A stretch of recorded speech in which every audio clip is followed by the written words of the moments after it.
Perfecto.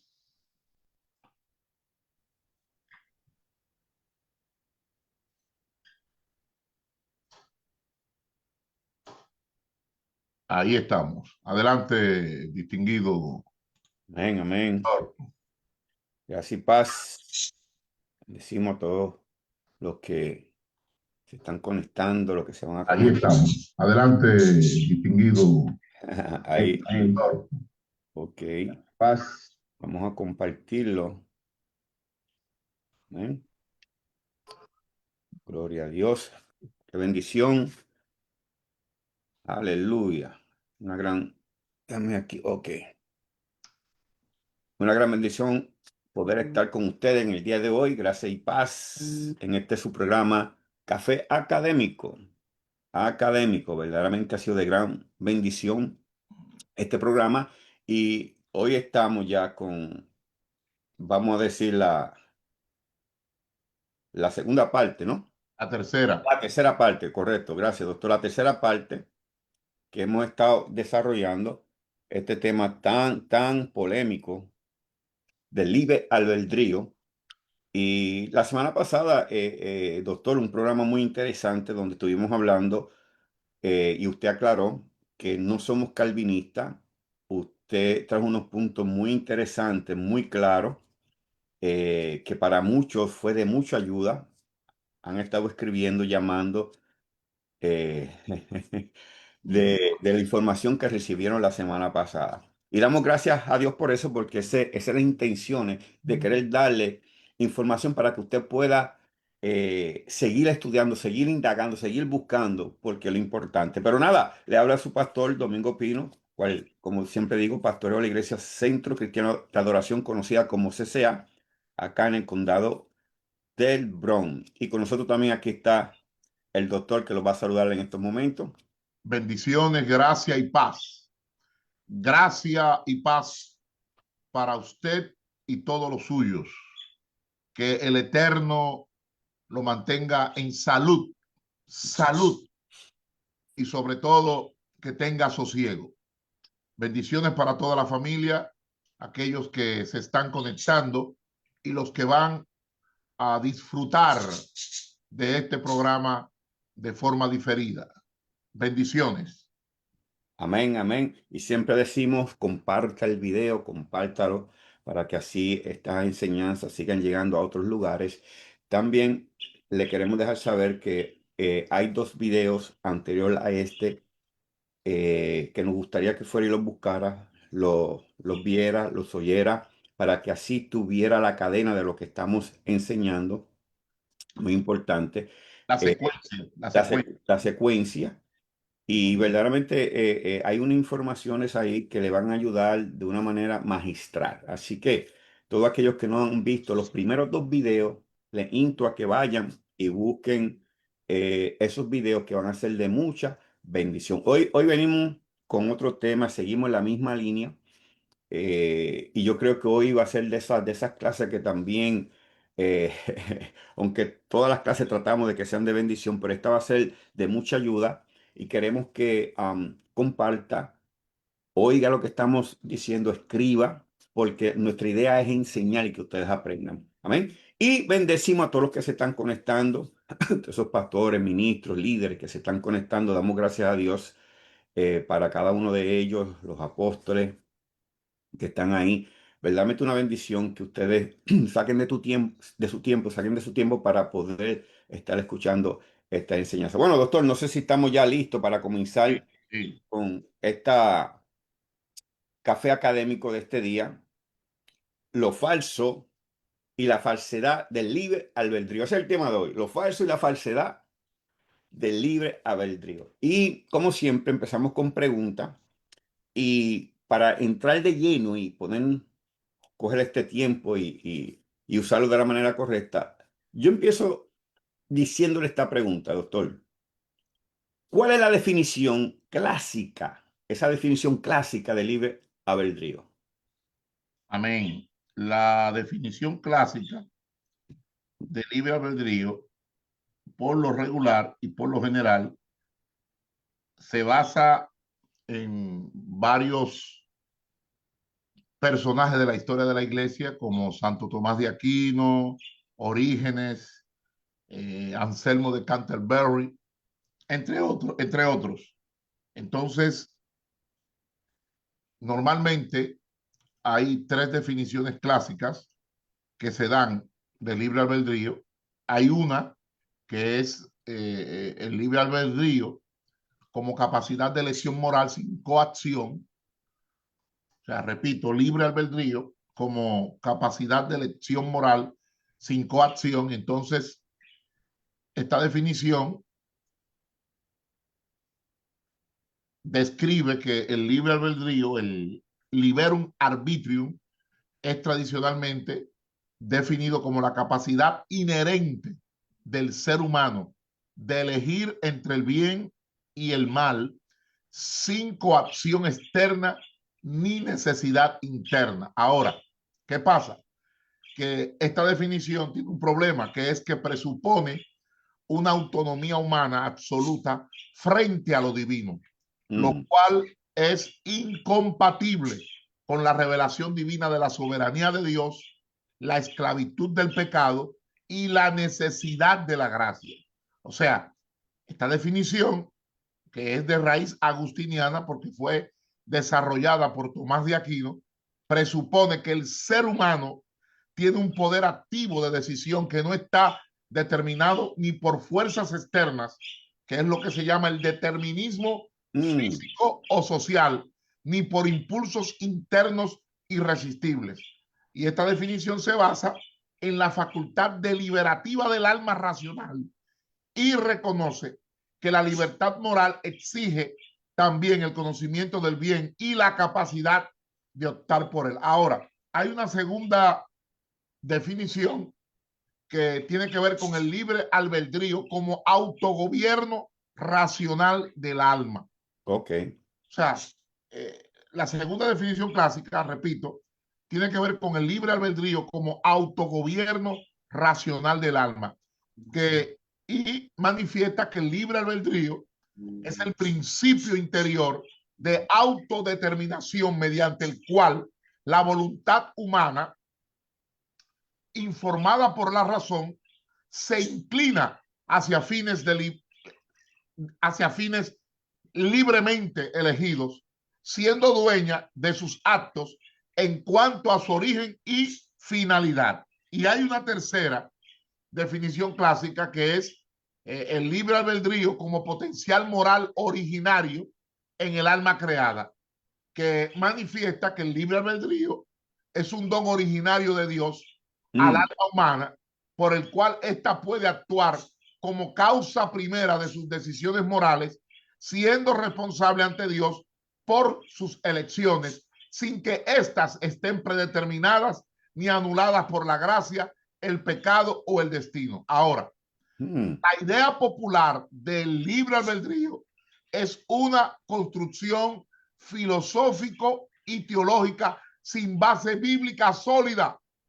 No existe un texto que apoye el libre albedrío.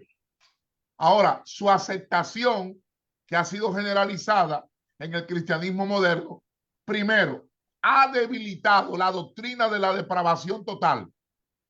Segundo, ha exaltado la autonomía humana. Y tercero, ha minimizado la centralidad de la gracia soberana de Dios. De modo que el libre albedrío es un término sin realidad. Es más, el libre albedrío es un ídolo teológico, filosófico. Es una herejía pelagiana. Solo la gracia de Dios puede hacer al esclavo del pecado verdaderamente libre.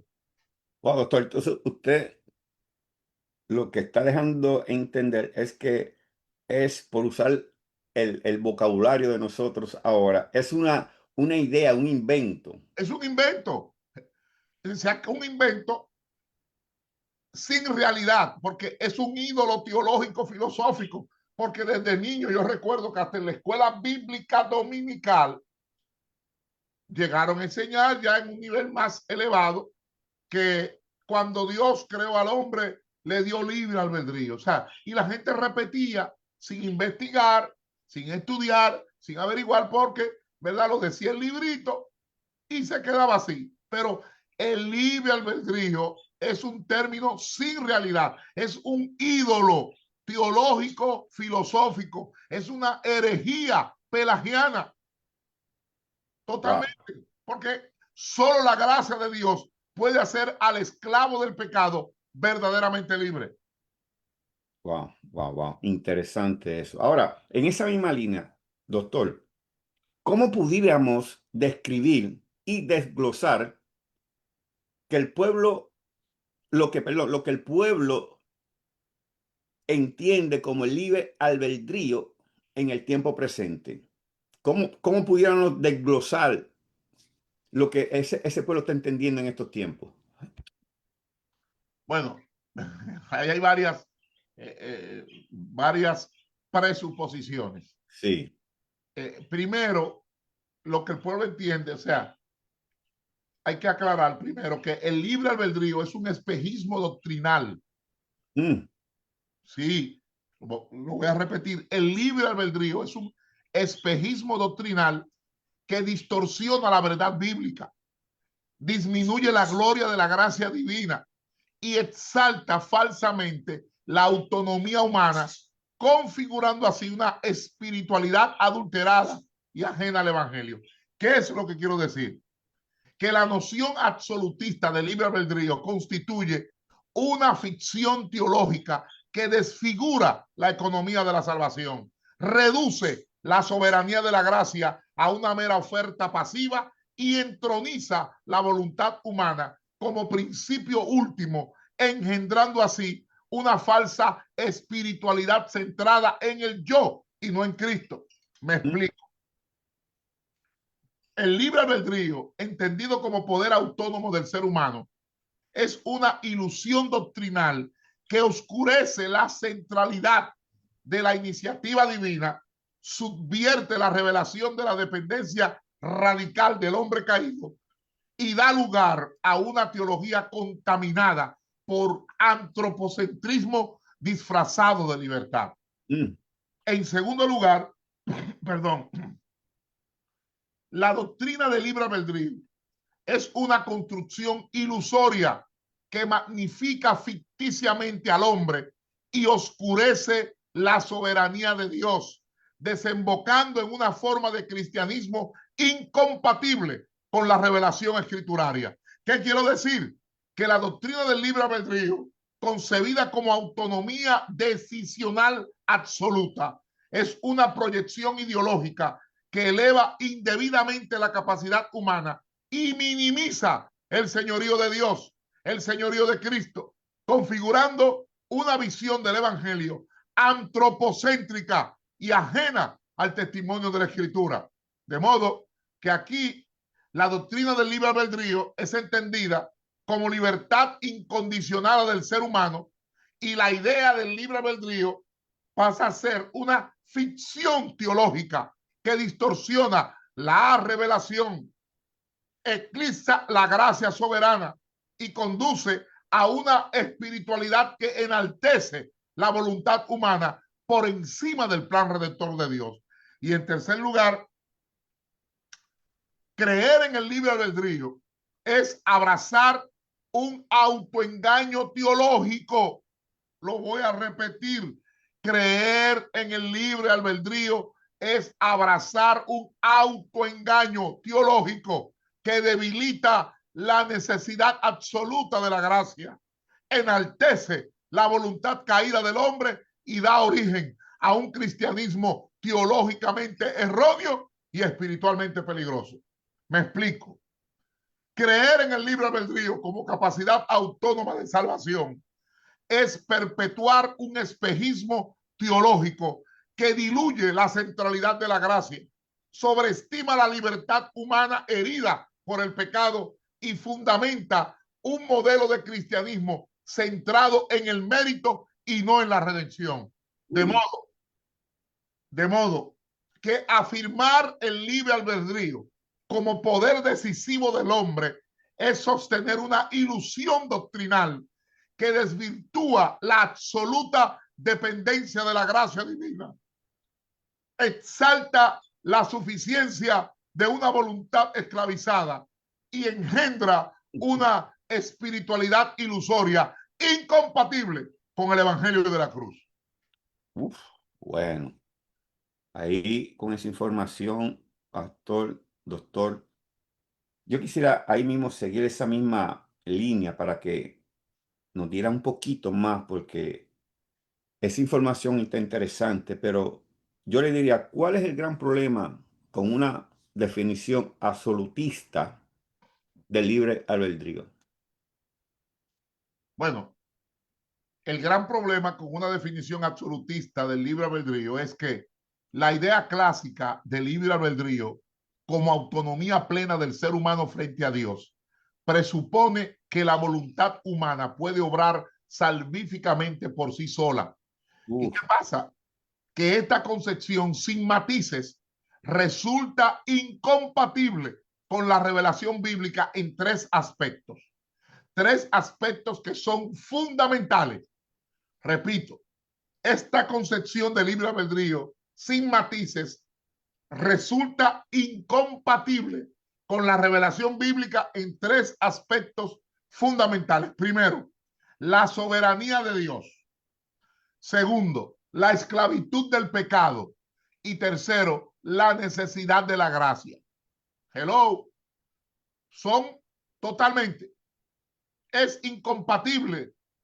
Oiga bien, el libre albedrío, esa concepción sin matices, con la revelación bíblica en tres aspectos que son cardinales y fundamentales. ¿Por qué? Porque el libre albedrío contradice, primero, la soberanía de Dios. Segundo, contradice el libre albedrío, la esclavitud del pecado. Y tercero, contradice la necesidad de la gracia. Wow. Pero ahí mismo, doctor, ya que usted entró en ese punto, que es interesante, y lo que están entrando, lo que están oyendo, estamos hablando del error del libre albedrío que se nos ha enseñado por mucho tiempo. En ese mismo punto que usted explicó, ¿cómo afecta el concepto de libre albedrío a la revelación bíblica de la soberanía de Dios? ¿Nos pudiera explicar un poquito más ahí? Fíjate, ¿cómo afecta el concepto de libre albedrío la revelación bíblica de la soberanía de Dios? Miren, desde una óptica no calvinista, ya bien, porque hay que aclarar, desde una óptica no calvinista se afirma que Dios es soberano en su gobierno del universo, pero su soberanía no anula la responsabilidad humana ni se manifiesta como una determinación absoluta de cada decisión individual. ¿Qué quiero decir? O sea, Dios puede ordenar, dirigir y redimir la historia humana sin necesidad de controlar exhaustivamente cada acto volitivo. La Biblia muestra que Dios actúa soberanamente en la historia y en la salvación, pero también apela a la libertad humana real para responderle. Y eso lo hemos visto ya en Deuteronomio capítulo 30, versículos 15 al 19, y en Josué capítulo 24, versículo 15. La soberanía divina y la respuesta humana no son excluyentes, sino complementarias. Óigalo bien, se lo voy a repetir. La soberanía divina y la respuesta humana, la respuesta suya, no son excluyentes, sino que son complementarias. ¿Dónde lo vemos? Ya lo leímos en programas pasados, Deuteronomio 30, 19. A los cielos y a la tierra llamo por testigos que te he puesto delante la vida y la muerte, la bendición y la maldición.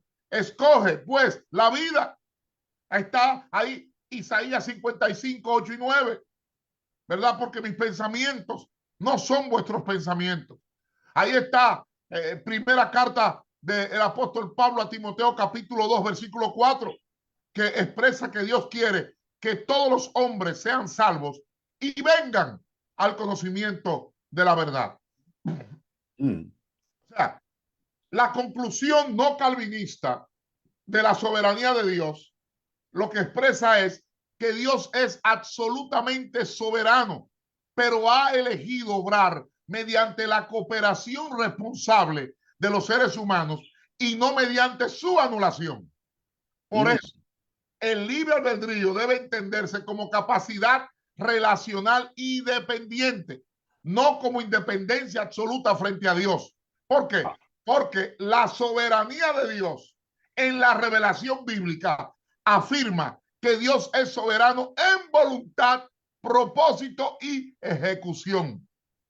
Eso lo vemos en Efesios capítulo 1, versículo 11. O sea, nada escapa a su designio eterno, porque la salvación no está en manos del hombre, sino en el decreto y obrar soberano de Dios. Por tanto, la supuesta autonomía humana absoluta es una ilusión teológica. Me explico. Dios gobierna con soberanía perfecta, pero en su designio ha dispuesto incluir la participación activa y consciente del ser humano como un agente moral real, no como un mope, no como una marioneta pasiva. Por tanto, el libre albedrío debe concebirse como libertad relacional sostenida por la gracia y no como autonomía desvinculada del creador. De modo que la omnipotencia divina no excluye la libertad humana, ojo, sino que la fundamenta y la encausa.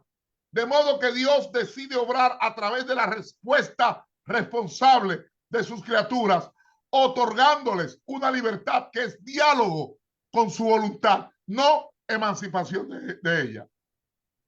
Bueno, doctor, yo creo que, wow, esa respuesta, porque aquí hay un problema, porque la doctrina, no está hablando de las personas, la doctrina calvinista, cuando está hablando de la soberanía, quiere dejar ver que Dios elige y el hombre no. ¿Ves?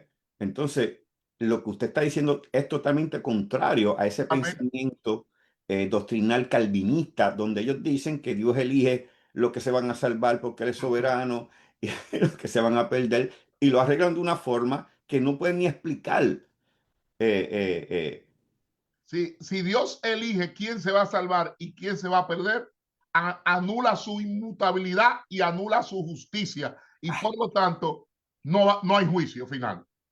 Ay, ay, ay, ay, No hay, ay. oiga, eso es incompatible. ¿Por qué? Porque en el juicio final, el que Dios eligió que se perdiera, le va a decir, pero fuiste tú que decidiste que mi perdición.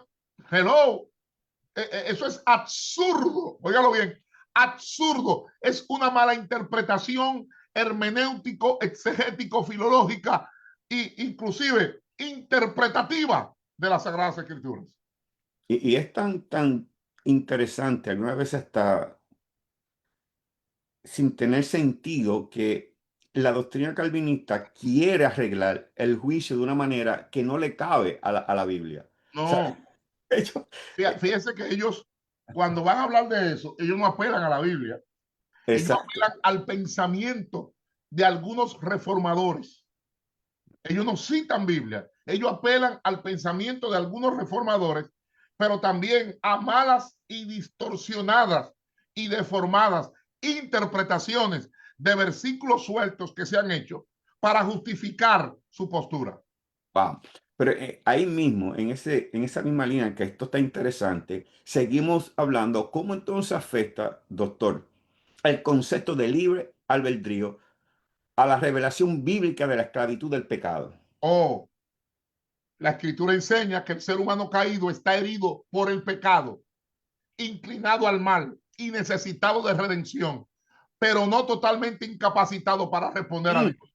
¿Cómo? Porque los calvinistas dicen que no, que el hombre queda incapacitado por el pecado. Porque No, está muerto, porque está muerto. y está muerto. No, la escritura enseña, lo voy a repetir, que el ser humano caído está herido por el pecado, inclinado al mal y necesitado de redención, pero no totalmente incapacitado para responder a Dios.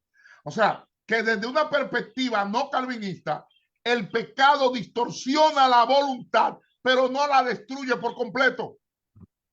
El Espíritu Santo opera prevenientemente en todo ser humano, capacitando una respuesta real al llamado divino. La esclavitud del pecado es profunda, pero no absoluta en el sentido determinista que impide toda acción humana hacia Dios. Por eso en Juan 8:34 nos expresa que todo aquel que hace pecado esclavo es del pecado. Y en Romanos capítulo 3, versículo 10 al 12 nos dice, no hay justo, ni aun uno, no hay quien busque a Dios. ¿Ah? Incluso en Hechos 17, 27, hay una expresión para que busquen a Dios. Si en alguna manera palpando pueden hallarle, aunque ciertamente no está lejos de cada uno de nosotros. ¿Qué es lo que estamos diciendo? Cuando se habla de la revelación bíblica de la esclavitud del pecado, lo que estamos expresando es que la condición humana es de quebrantamiento y tendencia al mal, pero no de anulación total de la voluntad. Hello. ¿Por qué? Porque Dios busca, llama y el ser humano puede, por obra del Espíritu, responder. El pecado no impide absolutamente la libertad, pero sí exige gracia que restaure la voluntad debilitada. De modo que la Biblia enseña que en su estado natural el ser humano no es libre espiritualmente, sino esclavo del pecado. Su voluntad está corrompida, su mente entenebrecida y su corazón inclinado hacia el mal, como lo expresó Jeremías en el capítulo 17, versículo 9. Por tanto, el hombre caído no puede elegir a Dios a menos que sea regenerado, porque la humanidad está herida por el pecado y orientada hacia el mal, pero no totalmente incapacitada para responder a Dios. La voluntad, aunque está debilitada, puede ser despertada por la iniciativa del Espíritu Santo, que llama, que persuade y capacita para una respuesta libre en gracias. De modo que el ser humano, marcado por la fragilidad moral, no ha perdido la capacidad de responder a Dios, aunque no puede hacerlo por sí mismo.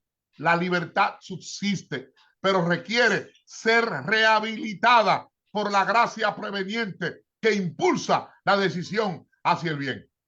Wow, es interesante, doctor, lo que usted está diciendo, porque el hombre, la justicia del hombre no lo puede salvar y ahí hay un problema. Ahora, el calvinismo, la doctrina, habla de que el hombre pierde esa decisión cuando peca, que ya no puede tomar decisiones, porque como comenzamos hablando, es esclavo, está muerto al pecado. Cual muerto ahí es una metáfora, no tiene que ver con que estamos muertos. ¿Ve? Correcto. Sin embargo, la Biblia, en muchos lugares, usted va a conseguir, va a ver que hubo parte donde el hombre tuvo que decidir. Había una voluntad en él para decidir. Entonces, ¿cómo es que esta doctrina calvinista, que muchas veces yo no entiendo cómo ellos pueden mantener algo que la Biblia no lo sostiene, porque ellos tuercen lo que ellos quieren hablar? Es algo que incluso, vuelvo y digo, ellos han creado, ellos no, perdón, la doctrina calvinista ha creado un Dios basado a su creencia, no basado a la Biblia. ¿Ves? Basado a lo que ellos creen. Ellos meten ese Dios ahí. ¿Ves? Bueno, ellos dirían que eso es ofensivo, pero es la verdad, es la realidad. Claro, hay que tener las herramientas para demostrárselo, porque cuando ellos se van a defender, como decía mi mamá o mi abuela, se defienden como gata boca arriba. ¿Sabes? Es una expresión caribeña. Interesante, pero en esa misma línea, porque ya usted tocó dos puntos interesantes y que lo ha ido aclarando. Yo quisiera que aclarara este tercer punto. En cómo afecta entonces el concepto de libre albedrío a la revelación bíblica de la necesidad de la gracia. Porque Bueno, no podemos dejar la gracia afuera. claro, toda capacidad del ser humano, aclaramos, porque hemos escuchado que dicen albedrío y no es albedrío. A mucha gente dice albedrío, es libre albedrío. Libre albedrío, no libre albedrío. Y usted me pregunta cómo afecta el concepto de libre albedrío la revelación bíblica de la necesidad de la gracia. Fíjese, toda capacidad del ser humano para buscar, responder o entregarse a Dios es fruto de la gracia previa que previene, capacita y sostiene. Entonces, ¿qué pasa? En lo que es la teología no calvinista, como por ejemplo la arminiana clásica, la wesleyana y la pentecostal, esta gracia es llamada gracia preveniente. ¿Ve? Gracia preveniente. Y esta gracia actúa antes de toda decisión salvífica humana, sin imponer la fe, pero sí habilitándola genuinamente. ¿Qué quiero decir? La salvación es siempre iniciativa de Dios, pero su oferta es real y la respuesta humana también lo es. Por eso Efesios 2:8 nos dice, porque por gracia sois salvos por medio de la fe, y esto no de vosotros, pues es don de Dios. Y en Tito 2:11 nos dice, porque la gracia de Dios se ha manifestado para salvación a todos los hombres. Por eso también en Juan capítulo 1, versículo 9, habla de aquella luz verdadera que alumbra a todo hombre. Venía a este mundo. Entonces, ¿qué estamos diciendo? Que la revelación bíblica de la necesidad de la gracia es que la gracia es necesaria, la gracia es poderosa, la gracia es universal, pero no irresistible. Como lo enseñan los calvinistas o el calvinismo. Dios ofrece, Dios llama, Dios persuade, y el ser humano capacitado por esta gracia puede libremente aceptar o rechazar. No se trata de mérito humano, sino de libertad restaurada por la gracia. Entonces, ¿por qué la necesidad de la gracia? Porque la Biblia presenta la gracia no como una ayuda opcional o un complemento de la voluntad humana, sino como una intervención soberana, eficaz y necesaria para la salvación. Sin la gracia no hay regeneración. Sin la gracia no hay fe. Sin la gracia el arrepentimiento no es posible. Entonces, la gracia divina es eficaz, suficiente y ofrecida a todos, pero no por fuerza de la voluntad, porque Dios actúa con poder y misericordia, atrayendo al ser humano, quien movido, iluminado y asistido por esa misma gracia, conserva la capacidad de responder afirmativa o negativamente. De modo que la acción de Dios es anterior, necesaria y generosa, pero no coercitiva. ¿Por qué? Porque la gracia de Dios despierta, interpela y habilita sin suprimir la libertad. De modo que la respuesta humana no es fruto del mérito, sino de una libertad redimida y sostenida por la gracia misma que la convoca. Wow, doctor. Esta información que nos estás dando verdaderamente está abriendo a mucho el pensamiento que muchas veces la iglesia tiene y no sabe si es calvinista o arminiano. Correcto. O wesleyano. Exacto. Entonces, ellos tienen una confusión que muchas veces por no estudiar no saben verdaderamente cuál es su creencia. Y muchas veces hablan del libre albedrío, como usted dice. Otras veces hablan de la predestinación sin saber. Ellos tienen una mezcla. Repitiendo lo que oyeron de otro. Es increíble, es increíble. Ahora, siguiendo esto, ¿cuál es el problema con esa definición, doctor, absolutista del libre albedrío? Bueno, el problema con la definición absolutista de libre albedrío radica en que ignora la soberanía divina, el daño del pecado y la centralidad de la gracia. Sin embargo, una visión bíblica equilibrada y balanceada reconoce, primero, que Dios es soberano, pero no fatalista. Segundo, que el ser humano está herido, pero no absolutamente muerto en sus facultades espirituales. ¿Cómo? Tercero, que la gracia es necesaria, pero actúa en libertad y no en coerción. Cuarto, el libre albedrío no es una autonomía orgullosa y presunciosa, sino una respuesta humilde a la gracia que primero nos busca.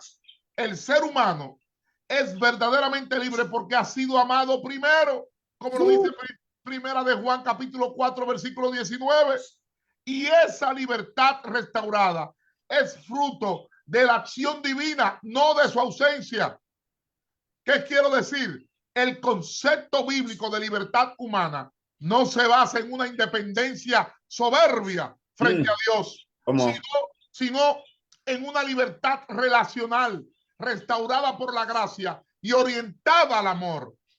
De modo que la voluntad humana, aunque afectada por el pecado, no ha sido anulada, sino que permanece capaz de responder por obra del Espíritu al llamado divino. Aquí la soberanía de Dios no aplasta, sino que capacita, y la gracia no violenta, sino que persuade con poder amoroso. De modo que una visión teológica, bíblica, teológica equilibrada sostiene que el libre albedrío no es un poder absoluto del ser humano frente a Dios, sino una facultad redimida que opera dentro del marco de la providencia divina. ¿Por qué? Porque la libertad verdadera no es la ausencia de limitaciones, sino la posibilidad de cooperar con la gracia que nos precede, nos despierta y nos transforma. Y en este sentido, la libertad no es un mérito humano, sino el resultado de haber sido amado, llamado y habilitado por el Dios soberano y misericordioso. Wow, bueno, es interesante lo que usted dice, donde seguimos hablando de la doctrina, como repito, deja saber que el hombre no tiene nada que hacer en la salvación porque Dios lo hizo todo. Entonces, eso trae ciertas confusiones basado en la salvación, porque entonces ahí es donde ellos se agarran de que entonces fue Dios el que nos eligió a nosotros. Y eso es un error. Ahora, yo voy a hacer una pregunta, doctor, porque esta pregunta, yo sé que para que puedan entender lo que se está hablando, y hemos venido hablando desde los primeros 2 videos que tienen que ir a ver para que puedan tener la secuencia de lo que estamos hablando. Hago esta pregunta, doctor.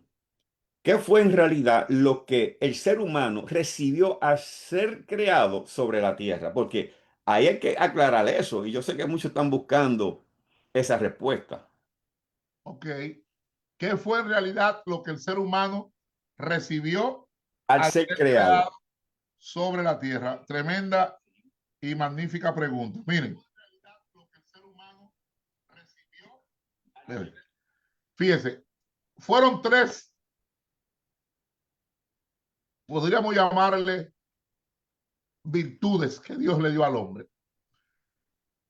¿Qué el hombre creado, qué fue lo que recibió? Yo quiero que usted tome nota. Lo voy a decir despacio, porque no fue libre albedrío. No fue libre albedrío. Uy. Está bien. Número 1. ¿Qué fue lo que el hombre creado recibió? Número 1. Oiga bien. Libertad moral real bajo soberanía. O sea, libertad de elección moral real con plena responsabilidad. Una libertad ética genuina bajo soberanía, que es una capacidad real de decisión moral con total responsabilidad. O sea, una libertad moral real bajo soberanía, con una libertad de elección moral real con plena responsabilidad. ¿Qué estoy diciendo? Que la libertad moral real bajo soberanía fue una libertad de elección moral real con plena responsabilidad. Una libertad ética genuina bajo soberanía, que es la capacidad real de decisión moral con total responsabilidad. Eso fue lo primero. Hello. Libertad moral real bajo soberanía. Lo segundo, tome nota, porque no fue libre albedrío, que el Eterno le entregó al ser humano, fue una voluntad libre y activa.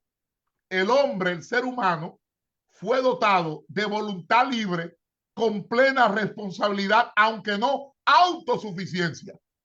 Ojo, voluntad libre y activa. Fue dotado de voluntad libre con plena responsabilidad, aunque no autosuficiencia. Estamos diciendo que esa voluntad libre y activa por la cual el hombre fue dotado, pero con plena responsabilidad, aunque no autosuficiencia, es una voluntad independiente y dinámica. ¿Por qué? Porque fue dotado de libertad de elección, pero con total responsabilidad, aunque no autoabastecimiento. Y lo tercero, porque no fue libre albedrío, lo tercero que el Eterno cuando creó al hombre le entregó fue autonomía y dominio, aunque no en sentido absoluto, sino con señorío subordinado a la ley divina y con dependencia amorosa y sumisión al Creador. ¿Qué estoy diciendo? Que en ese autonomía y dominio, no en sentido absoluto, hay una autonomía moral verdadera bajo la autoridad divina, que es una facultad auténtica de elección ética acompañada de plena responsabilidad.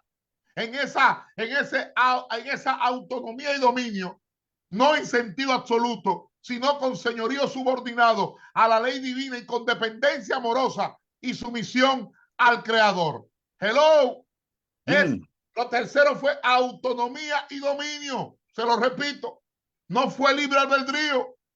El Eterno le entregó autonomía y dominio, no en sentido absoluto, ojo, sino con señorío subordinado a la ley divina y con una dependencia amorosa y sumisión al Creador. De modo que la soberanía limitada y la libertad subordinada fue entregada al ser humano.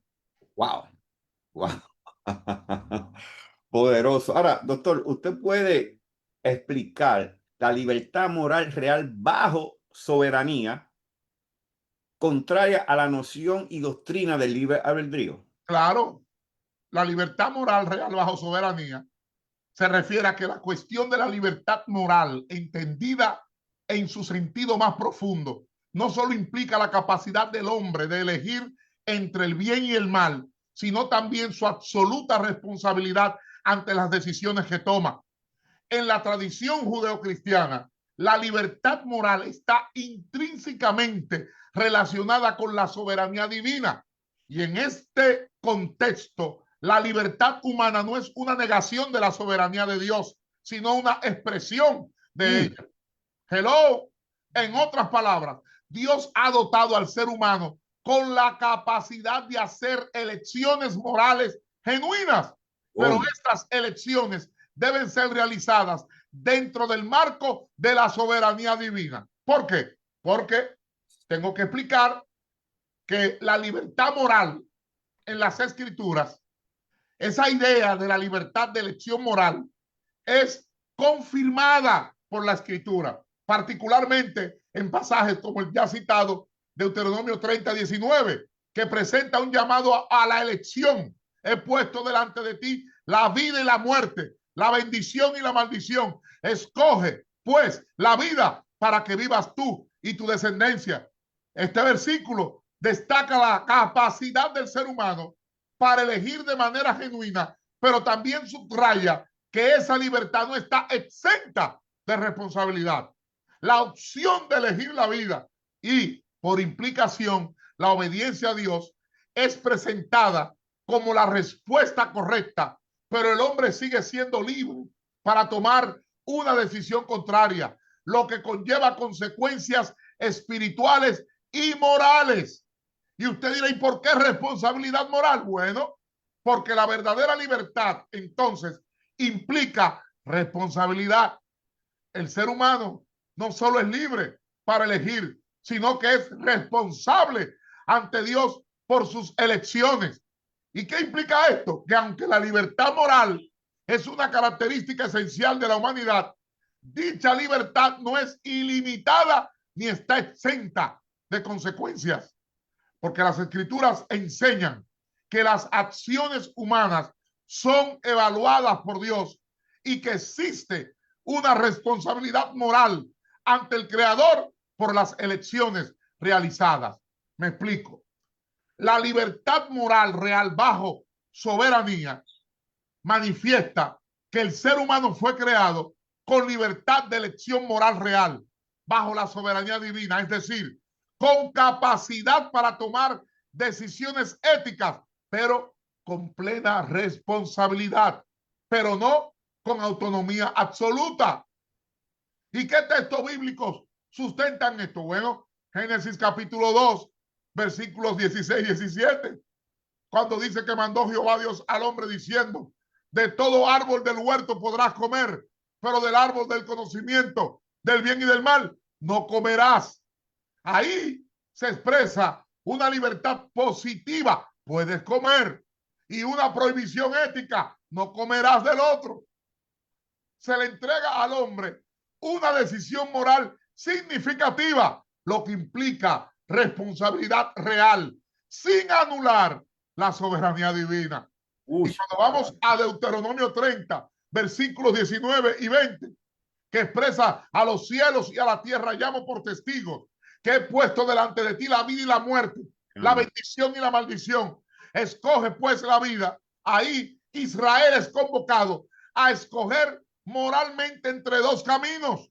La elección es real y significativa, pero la vida verdadera está en la obediencia dependiente del Dios soberano. Por eso, Eclesiastés capítulo 7, versículo 29, nos dice que Dios hizo al hombre recto, pero ellos buscaron muchas perversiones. ¿Qué es lo que está diciendo Eclesiastés 7:29? Que el diseño original fue ético y orientado al bien.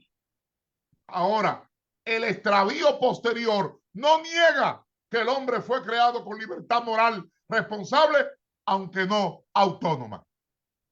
wow, doctor, hay una pregunta que va a seguir esta línea, pero yo quiero hacerle esta observación que vemos en las iglesias para que podamos entender que muchas veces se predica lo que oímos, no entendemos, pero como se oye bien y la gente aplaude y se emociona, pues ellos creen que es una verdad. Aquí va.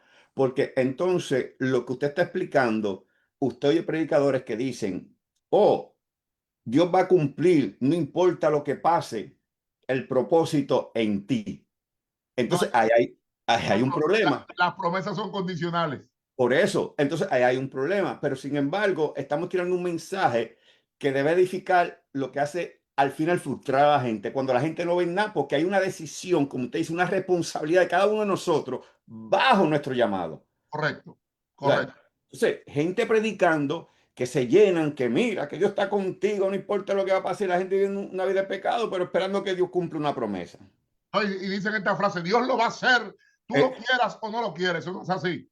Exacto. Y el problema no es así, doctor. Y el problema con esto, que son pastores, perdonando que use esto, doctor, predicadores, profetas, que no estudian, sino que llenan el vocabulario de palabras que son emocionalismo para que la gente se sientan bien. Correcto. ¿Eh? Endulzan el oído. Ahora mismo no se está predicando la palabra, sino que se está endulzando los oídos. Se está Los oídos. predicando, no se está predicando lo que el Dios quiere. No se está predicando lo que el Espíritu Santo quiere. Se está predicando lo que al pueblo le gusta en su carnalidad humana, en su carnalidad mundana, en su carnalidad demoníaca, porque el que está predicando quiere que lo vuelvan a invitar. Entonces Ay, ay, uf. actúa por impulso humano de la carne, de la naturaleza pecaminosa. Eso se llama sensualidad. Ay, Él padre. actúa por sensualidad y no por el espíritu, porque él desea, ¿verdad? Para sobrevivir o para mantener su ego en alto, que lo vuelvan a invitar. Wow, wow.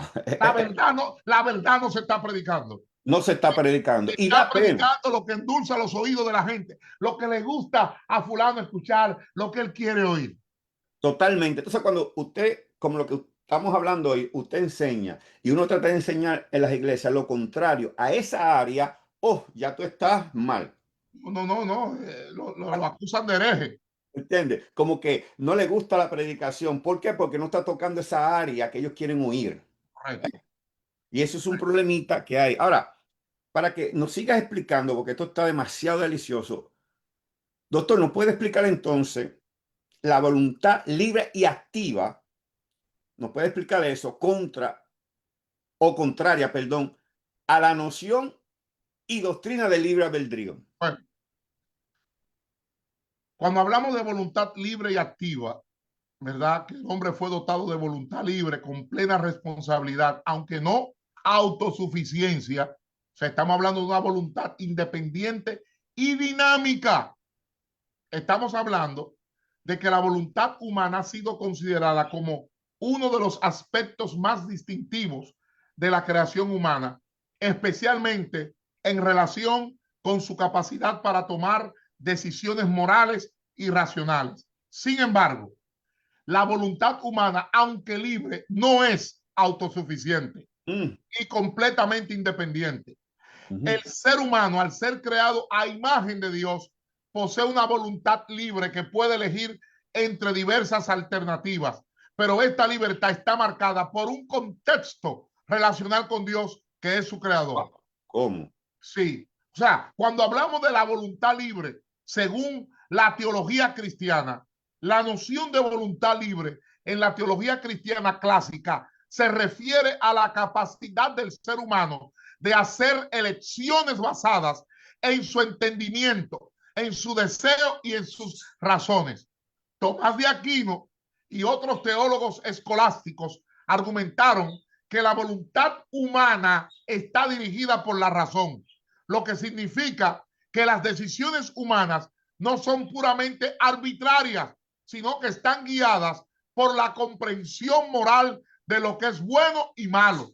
No obstante, la voluntad humana está limitada por la naturaleza caída del ser humano, lo que implica que, aunque el hombre tiene la capacidad de elegir, no siempre elige lo que es moralmente correcto o bueno sin la ayuda de la gracia divina. Entonces, cuando hablamos de la no autosuficiencia de la voluntad humana, ¿qué estamos diciendo? Que a pesar de la libertad que posee la voluntad humana, el ser humano no es autosuficiente. La caída en el pecado, narrada en Génesis 3, introdujo una distorsión en la capacidad de elección del hombre, lo que llevó a la humanidad a ser susceptible a la corrupción moral y a elegir el mal. ¿Qué quiero decir? Que en el estado de caída, la voluntad humana es propensa a la rebelión contra la ley divina, y solo por medio de la gracia divina se puede restaurar y orientar hacia el bien. Y en ese sentido, la voluntad humana no es autosuficiente, sino que depende de la intervención divina para ser plenamente libre en su sentido original. Me explico. Cuando hablamos de voluntad libre y activa, no autónoma, lo que está diciendo es que el hombre fue creado con voluntad libre, activa y deliberativa, pero con una responsabilidad ante sus decisiones, aunque no con autosuficiencia ontológica ni moral. Por eso, en Génesis 1, versículos 26 y 27, el texto clásico, hagamos al hombre a nuestra imagen, conforme a nuestra semejanza. ¿Qué está hablando? Está hablando de la imago Dei, que incluye racionalidad, incluye relacionalidad e incluye capacidad de la voluntad, lo que se llama capacidad volitiva.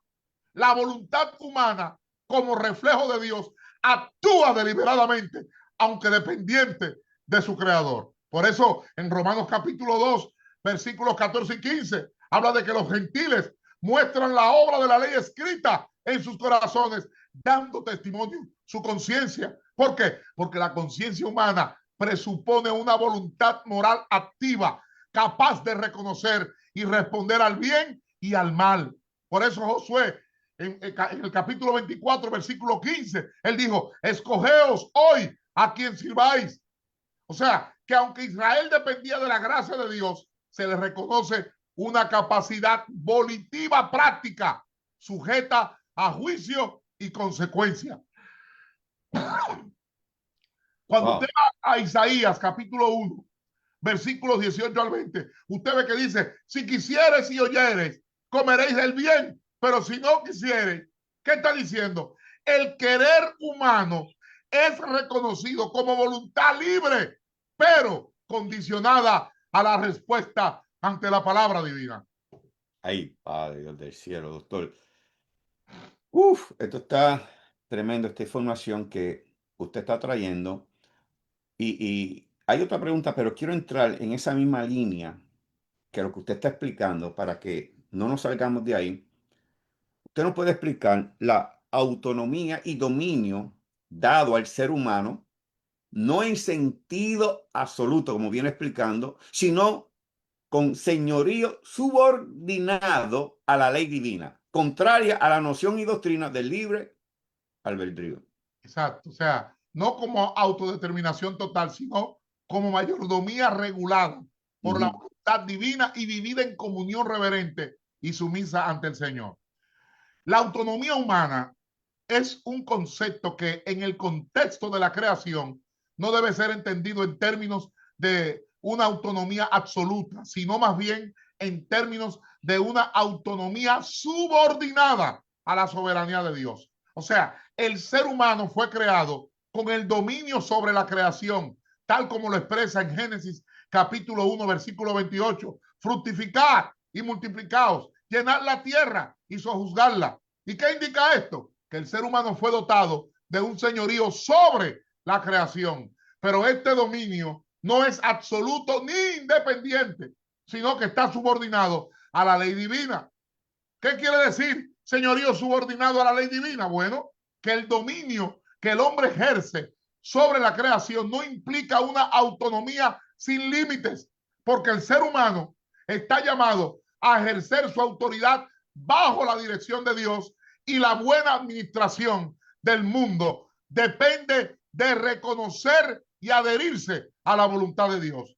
O sea, esta autoridad es, por lo tanto, un ministerio de mayordomía y no una libertad absoluta para hacer lo que se desee sin consideración de la ley divina. ¿Por qué? Porque el pecado en su raíz es el intento de eludir esta subordinación, buscando una autonomía absoluta separada de la dependencia amorosa hacia Dios. Ahora, cuando hablamos de dependencia amorosa y sumisión al Creador, lo que estamos hablando es que la dependencia amorosa hacia el Creador es el fundamento de toda la existencia humana. Porque la libertad que Dios ha otorgado al hombre está inscrita dentro de una relación de amor y sumisión. El verdadero ejercicio de la autonomía humana consiste en reconocer que el ser humano no es un ser aislado, sino que depende de Dios tanto para la vida como para el propósito. Y este acto de sumisión no es una negación de la libertad, sino que la verdadera libertad solo se encuentra en el reconocimiento de la autoridad y el amor de Dios. Entonces, en este sentido, la autonomía humana se entiende como una libertad subordinada, donde la libertad del hombre se encuentra en su relación con el Creador. Ahora, Agustín de Hipona lo expresó diciendo: nos hiciste para ti y nuestro corazón está inquieto hasta que descanse en ti. ¿Por qué? Porque el hombre es libre. Oiga bien, no en un sentido autónomo e independiente, sino en un sentido que refleja su sumisión amorosa al Señor que lo ha creado. De modo que cuando hablamos de autonomía y dominio subordinado, el ser humano recibió señorío, dominio, capacidad de gestión autónoma, pero siempre bajo la autoridad, ley y dependencia del Creador. De modo que la autonomía no es absoluta, sino relativa y delegada. Hello. ¿Por qué? Porque como vimos en Génesis 1:28, fructificado y multiplicado, sojuzgar la tierra y señorear. Dios otorga al hombre un dominio delegado y funcional, no soberano, porque el señorío humano está subordinado al mandato creacional y debe ejercerse con responsabilidad teológica y ecológica. Por eso, David dijo en el Salmo 8, versículos 4 al 6, le has hecho poco menor que los ángeles. Le hiciste señorear sobre las obras de tus manos. ¿Por qué? Porque se ratifica el dominio humano como vocación creacional, pero en el contexto de la gloria divina que lo rodea y lo sustenta. Por eso Moisés en Deuteronomio 8, versículos 17 y 18, le dijo al pueblo, no digas en tu corazón, mi poder y la fuerza de mi mano me han traído esta riqueza. Acuérdate de Jehová tu Dios. ¿Qué quiere decir? Que el hombre puede actuar, decidir, producir, pero no es autosuficiente. Todo poder le ha sido conferido por gracia. Por eso también en Proverbios 16:9 dice que el corazón del hombre piensa su camino, mas Yahweh, Jehová, endereza sus pasos. Wow. Está diciendo que existe una autonomía deliberativa, pero subordinada a la providencia soberana del Señor. Doctor, yo aquí me estoy gozando, pero en realidad, en lo que uno estudia y ve, yo no puedo entender todavía cómo esa doctrina calvinista no puede ver lo que la Biblia enseña tan claro. O sea, torcer, hay que torcerla para poder llegar a la doctrina que ellos tienen. Ellos se enfadan con eso porque ellos están defendiendo más la doctrina que la verdad. Correcto, correcto. Usted lo dijo claro, están defendiendo más la doctrina que la verdad. La verdad, ahí alguien puede estar oyendo, oh, no tienes razón, pero no es que no tenemos razón, es que tú estás defendiendo lo que tú has dicho, lo que tú has hablado, ¿ves?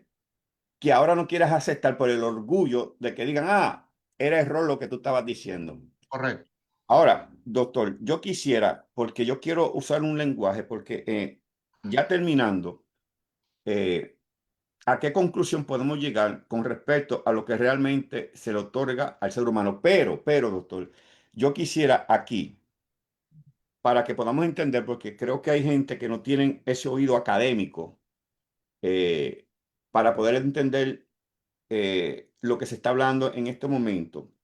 Lo que usted está dejando saber y entender en toda esa información excelente que ha traído es que no existe un libre albedrío, pero hay una libre voluntad sujeta, subordinada coordinada a lo que a la providencia soberana del Señor. del Señor, que ahí es donde creo que están chocando el pensamiento, ¿ves? Porque muchos diccionarios, muchos libros tienen las dos, libre albedrío y libre voluntad, como que es lo mismo. No es lo mismo, no es lo mismo. Ya lo Y no es lo explicamos. mismo.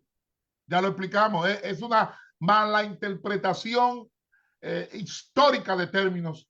Es una distorsión, una deformación de la correcta interpretación de lo que es las escrituras. Porque la Biblia en ninguna parte habla de libre albedrío. Lo repetimos. La Biblia, lo que hay son textos mal interpretados por una mala teología, una teología deformada y desinformada y distorsionada.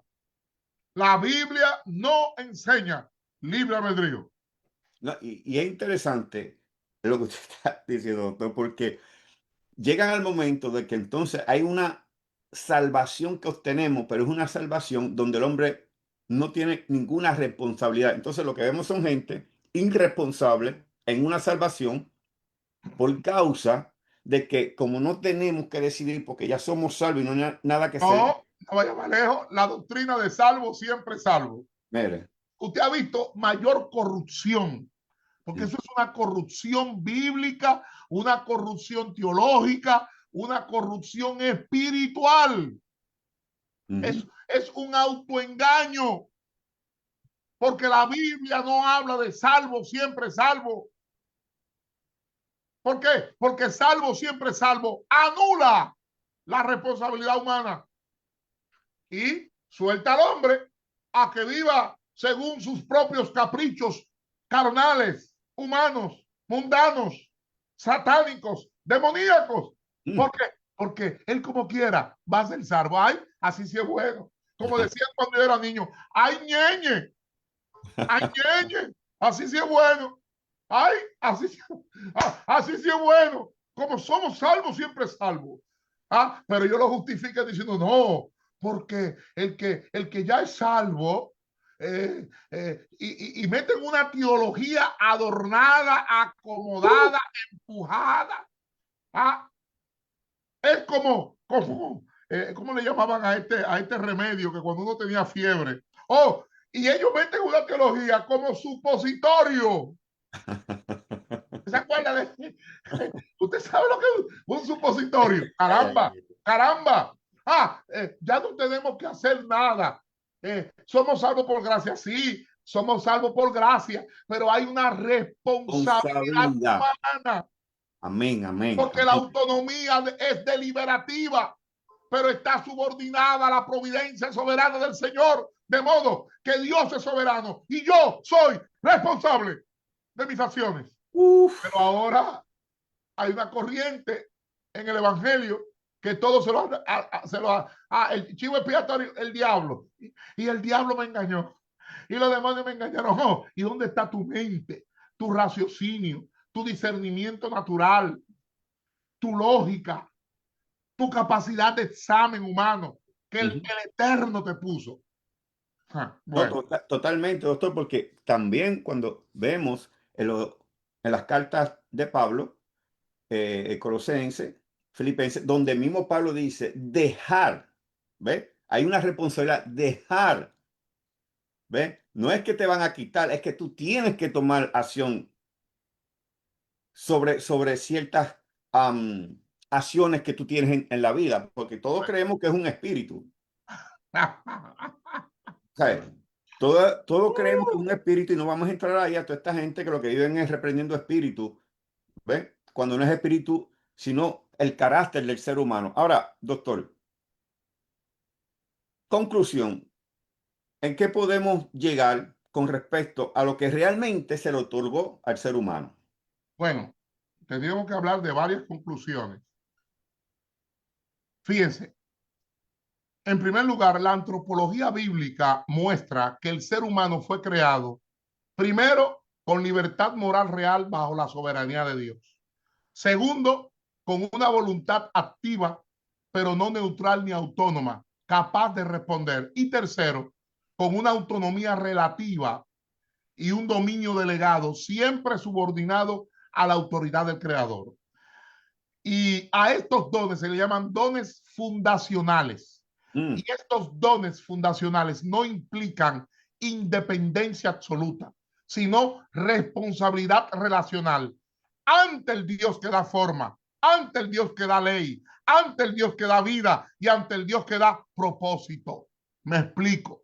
La antropología bíblica enseña que el ser humano fue dotado por Dios de una libertad moral real, pero relacional, de una voluntad activa, pero no soberana, y de una autoridad delegada, siempre en dependencia del creador, lo que excluye toda noción de autonomía absoluta. De modo que desde la perspectiva de la revelación, el hombre fue creado con capacidad moral responsable, una voluntad orientada y una autoridad representativa, pero jamás como un ser autosuficiente o independiente, sino como criatura vinculada existencialmente al señorío de Dios. Ahora, en segundo lugar, el ser humano fue creado con una libertad moral real, dotado de una voluntad libre y activa, pero su libertad está marcada por una dependencia fundamental de Dios, quien le otorga las facultades necesarias para elegir y actuar. ¿Y qué pasa? Que esta libertad no es absoluta, sino que está enmarcada dentro de un orden divino que guía su relación con la creación.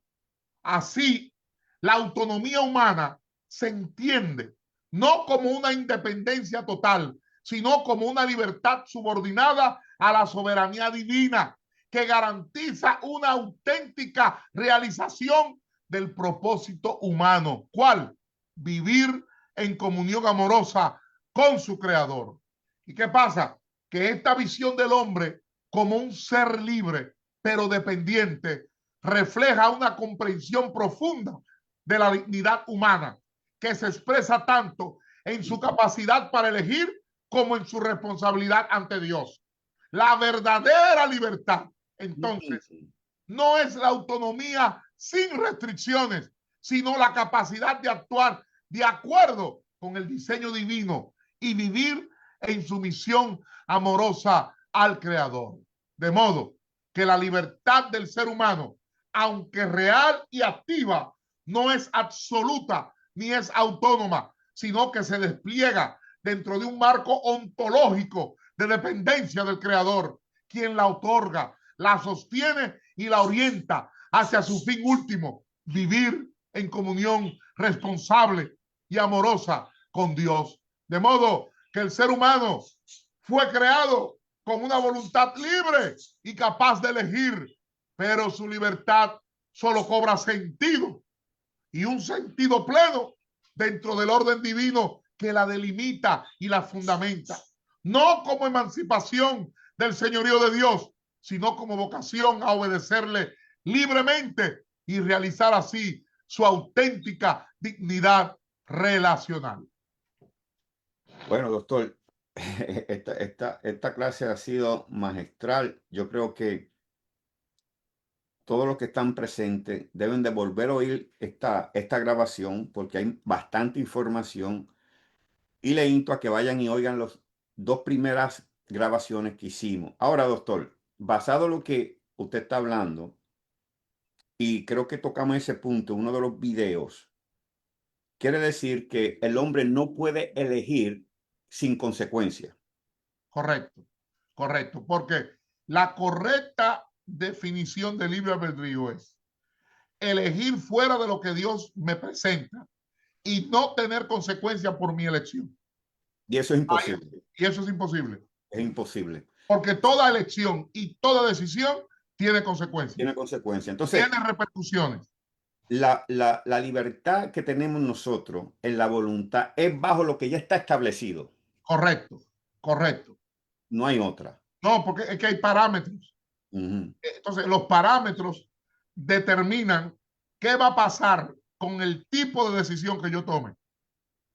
Wow, increíble. Yo creo que mis hijos, los que están presentes, los bendecimos. Compartan este video, porque este video va a libertar a muchas personas. Créame que esto ha sido magistral, lo que hemos traído. Creo que cada uno de los que está aquí presente está siendo bendecida su vida. Creo que muchos hemos cambiado los lentes que tenían. Y es importante que estudien, que busquen, que sean parte de esas reformas que necesitamos de la palabra y no de entretenimiento, que es lo que tenemos hoy dentro de las iglesias, que eso da pena. Doctor, yo creo que hemos terminado con este tema. No sé. Ya cerramos Sí, con lo que han sido 3 programas de libre albedrío sí, que resumen, porque pudiéramos hacer 2, 3, 4 libros hablando de ese tema, pero estos 3 programas de libre albedrío, este es el tercero, no vamos a decir el último, porque quizás en un futuro, exacto. si hay que defender algún área, alguna doctrina que sea bíblica, porque normalmente lo que se enseña del libre albedrío está fuera del contexto bíblico. Lo que muchos ministros están enseñando por ahí como libre albedrío es una mala interpretación, una deformación hermenéutica y una distorsión exegética. Oiga bien, pero que lo están repitiendo porque una persona de autoridad lo dijo, pero él lo dijo sin conocimiento de causa. ¿Y qué está haciendo? Repitiéndolo. Sin analizarlo, estudiarlo, investigarlo, desmenuzarlo, estructurarlo. Correcto. Y no se sienta mal, amado hermano, colega, ministro, pastor, apóstol, profeta, evangelista, maestro, misionero. No se sienta mal, líder. Sencillamente analice, estudie de forma correcta, porque El problema es que la gente cuando quiere una opinión va y busca, déjame ver qué dice fulano. No, usted puede por usted mismo, con las herramientas correctas, interpretar correctamente lo que la Biblia enseña. ¿Ve?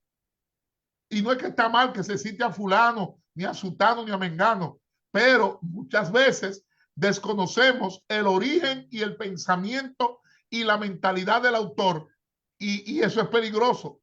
Lo Correcto. primero que yo hago cuando voy a comprar un libro es mirar y analizar quién es el autor, cuál es la línea de pensamiento que tiene. Y de acuerdo a eso, entonces decido si lo compro o no lo compro. Porque hay mucha literatura distorsionada, hay mucha literatura amarillista, mucha literatura fantasiosa. Y es un problema. No, usted dijo algo claro. Hay gente que compra el libro sin saber quién es el escritor. Lo compran por el título, Por el título o por la portada. por la portada, y lo que dice muchas veces se van sin saber si es una verdad, una mentira. Y da pena que estemos viviendo estos tiempos así. Bueno, yo creo que ha sido de mucha bendición. Vuelvo y repito, comparta este video, que esto le ayude, como estaba diciendo el doctor. No se enfade. Nosotros no estamos tratando aquí de decir que usted no es correcto, que está mal, que está perdido. No estamos diciendo nada de eso. Nosotros estamos trayendo claridad de la palabra. ¿Ve? Lo mejor que usted puede es corregir lo que está le han enseñado de la manera incorrecta. Esa es la manera mejor que uno puede hacer para poder crecer, a poder aprender. Solamente oír y corregir.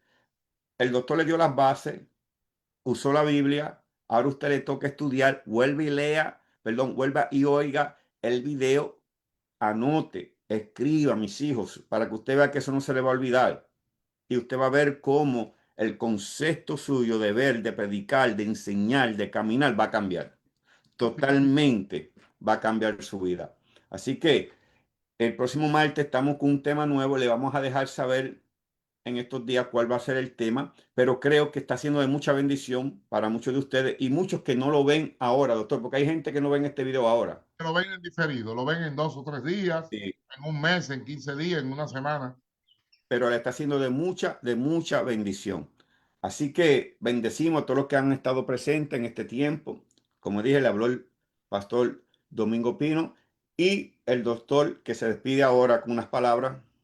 Bueno, bendiciones. Gracias por su sintonía. Déjenos su comentario. Correcto, Déjenos su correcto. opinión. Oiga, no importa que usted opine contrario, déjenoslo por escrito. Háganos cualquier pregunta que dentro del tiempo limitado que tenemos podemos contestarse.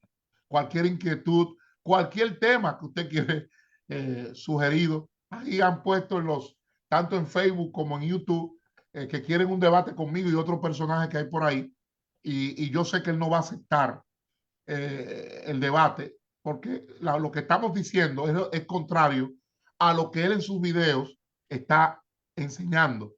¿Ve? Entonces, él de por sí yo lo conozco desde joven, él no acepta debate, no lo va a aceptar. ¿Ve? Sencillamente por un asunto ya de estructura. Además, como decimos en un lenguaje coloquial, uno mata el gallo en la misma bolsa, en la funda. Apelar, que tú apelas al griego, bueno, vamos al griego original. ¿Qué dice? Porque a veces la gente apela al griego y al hebreo para impresionar y para dar un aire de erudición, pero cuando se interpreta correctamente las escrituras, ¿ah? No hay forma de distorsionarla. Cuando se aplican las reglas de hermenéutica, las reglas de exégesis, las reglas de interpretación de forma correcta, no hay forma de torcer la correcta interpretación de las escrituras. Así que bendiciones. Este programa llega a ustedes como cortesía de la Universidad Virtual Online BCC, no BBC, sino BCC Adonai Elohim Christian University, que ya próximamente abrirá sus inscripciones porque tenemos graduación ahora en octubre. La graduación en octubre próximo va a ser la graduación de un grupo, ¿verdad?, de doctores, máster, bachelor, licenciados y de instituto bíblico, 4 categorías diferentes que se van a graduar y han completado un ciclo de aprendizaje y crecimiento. Usted puede llamar a la doctora Idequel al 917-417-5258. Número de WhatsApp 1-917-417-5258, doctora Idequel. Bendiciones, gracia y paz. Shalom, shalom. Amén. Bendiciones.